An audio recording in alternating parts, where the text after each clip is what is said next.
ஒரு செயலை செய்கிறாங்க அப்படின்னா ஒன்று ஒழுங்காக செய்யணும் இல்லை செய்யக்கூடாது. இப்போ முன்னாடி பார்த்தீங்கன்னா ஆர்எஸ் அப்படின்னு மாதிரி எழுதிட்டு இருந்தோம். அப்புறமா வந்து ரூபாய்க்கு வந்துட்டு தனியாக ஒரு சின்னம் வேணும்னு சொல்லி ஒரு போட்டி அறிவிச்சு அது வந்துட்டு இந்த ரா மாதிரியான ஒரு எழுத்தை வந்து சின்னமாக அறிவிச்சாங்க இல்லைங்களா. அப்போவே கூட நம்ம வந்துட்டு தனியாக நமக்கு வந்துட்டு நம்ம மொழியில் ரூன்னு பயன்படுத்தணும்னு அறிவிச்சிருக்கலாம். இருந்தாலும் அது வந்துட்டு அந்த அதுக்கான குறியீடுன்னு இப்போ டாலருக்கு எஸ்ன்னு ஒன்று பயன்படுத்துகிறாங்க இல்லைங்களா, அதுக்குன்னு ஒரு வரலாறு இருக்கும். அப்போ நம்ம அந்த இந்தி எழுத்துன்னு பார்க்க வேணாம், அது ரூபாய்க்கான குறியீடுன்னு பார்க்கலாம். ஒருவேளை அவங்க இந்தி எழுத்து அப்படின்னு பார்க்குறாங்க, அது தமிழுக்கு சரியா இல்லைன்னு நினைக்கிறாங்கன்னா அதை வந்துட்டு தமிழ்ல உரு அப்படின்னு போடணும். ஏன்னா தமிழ்ல ரகரம் முதல்ல வராது. ராமன் ராகவன் எழுதுறப்ப ஈ சேர்த்து இராமன் ராகவன் எழுதுவாங்க. அவங்க தலைவர் பேரே இராமசாமின்னா தமிழ்ல எழுதுறப்ப எழுத முடியும் இல்லைங்களா.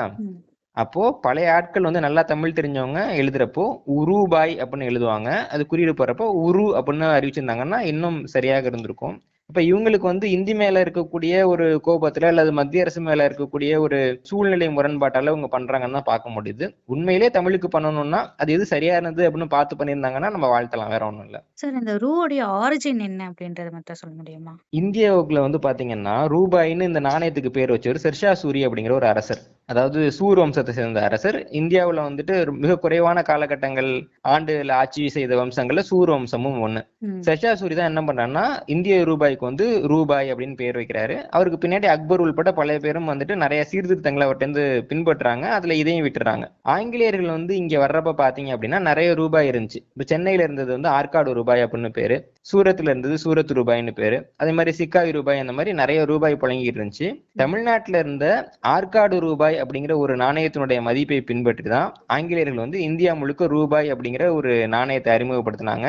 அதுக்கு பின்னாடி தான் இந்திய நாணயம் வந்து ரூபாயில புழங்கிட்டு இருந்துச்சு. இதுல நீங்க பழைய ரூபாயில பாத்தீங்கன்னா, ஆங்கிலேயர் காலத்து ரூபாயில பாத்தீங்கன்னா ஒரு ரூபாய்க்கு வந்துட்டு 16 அணா இருக்கும், ஒரு அணாக்கு வந்து 12 பைசா இருக்கும், மொத்தமா 192 பைசா அந்த மாதிரி வரும் ஒரு கணக்கு இருந்தது. பின்னாடி வந்துட்டு இது வந்து தசமான முறை, 100 அடிப்படையாக கொண்ட முறைக்கு கொண்டு வரோம்னு சொல்லி அறிவிச்சு இந்திய அரசாங்கம் சுதந்திரத்துக்கு பின்னாடி வந்துட்டு 100 பைசாக்களை கொண்டது ஒரு ரூபாய் அப்படின்னு பிரிச்சாங்க. இதுதான் வந்து ரூபாய்ங்கிற நாணய முறையினுடைய வரலாறுங்க. சரி, இப்போ தமிழ்ல வந்து இந்த ரூபாய்க்கு இதுதான் பயன்படுத்தலாம் அப்படின்ற விஷயம் வந்து எப்படி உருவாச்சு அப்படின்னு சொல்ல முடியுமா சார்? இல்லங்க, ரூபாய் அப்படின்றது வந்துட்டு அது வந்து இந்திய அளவுல வைக்கப்பட்ட பேருங்க.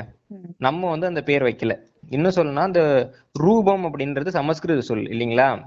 ரூபம்னா உருவம்னு அர்த்தம். இப்ப காசுல வந்து உருவம் பொறிக்கப்பட்டதுனாலதான் ரூபாய்னு பேர் வந்துச்சுன்னு கூட ஒரு கருத்து சொல்றாங்க. அந்த மாதிரி நிறைய கருத்துக்கள் இருக்கு.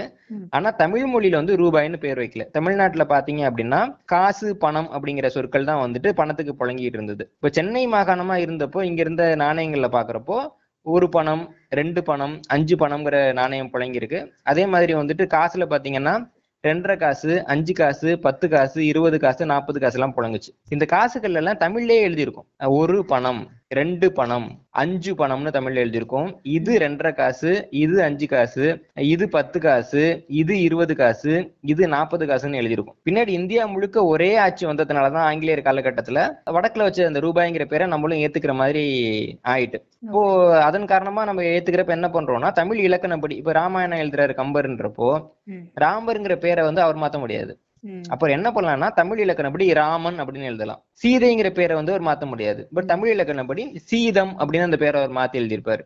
லட்சுமணன்கிற பேரை இலக்குவணன் அப்படின்னு எழுதியிருப்பாரு. அப்ப ஒரு சொல்ல நம்ம தவிர்க்க முடியல, நம்ம மொழியில எழுதியும் ஆகணும் அப்படின்னு வச்சுன்னா அப்ப மொழியியல் படி சரியான வடிவத்துல அதை எழுதலாம். இப்போ வந்து எல்லிஸ் அப்படின்னு ஒரு கவர்னர் இங்க இருந்தார் சென்னையில.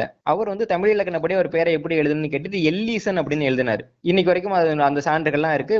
எல்லி சாலைன்னு ஒரு சாலைக்கு இவங்க பேர் வச்சிருக்காங்க. அவர் வச்சிருந்தா கூட அவருக்கு எல்லீசன் சாலைன்னு பேர் வச்சிருப்பாரு போல இருக்கு. அப்போ ஒரு மொழிக்கு வந்து நம்ம ஆதரவா செயல்படுறோம்னா குறைஞ்சபட்சம் அந்த மொழியினுடைய வரலாறு என்ன, அவங்க வந்துட்டு ஒரு சொல்ல எப்படி தமிழுக்கு கொண்டு வராங்கன்னு அப்படி பண்ணியிருந்தாங்கன்னு வச்சுக்கோங்களேன், நாங்களே அதை வரவேற்று இருப்போம். எங்களை மாதிரி யார்ட்டையாவது வந்து கன்சல்ட் பண்ணிருக்கலாம். இவங்க வந்துட்டு நாங்க வந்துட்டு உங்கள்கிட்ட போட்டியா இருக்கிறோம்.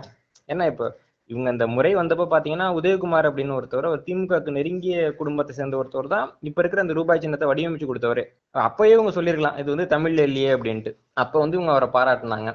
இத்தனை ஆண்டுகளாக அந்த சின்னம் தான் புழக்கத்துல இருந்துச்சு. அப்பெல்லாம் இவங்க அது தொடர்பா எதுவும் கேள்வி கேட்டதான் எனக்கு தெரியல. இப்ப மத்திய அரசாங்கத்துக்கும் இவங்களுக்கும் ஒரு கட்சி ரீதியா ஒரு முரண்பாடு வர்றப்போ அதை வந்துட்டு தமிழர்களுக்கு எதிரான ஒரு பிரச்சனையா அவங்க இப்போ காமிச்சுக்கிட்டு இருக்கிறாங்க. அதற்காக ஒரு அவசரமாக எடுக்கப்பட்ட ஒரு முடிவுன்னு நான் அதை பாக்குறேன். இதுவும் கூட வந்துட்டு முறைப்படி சரியானது இல்லை.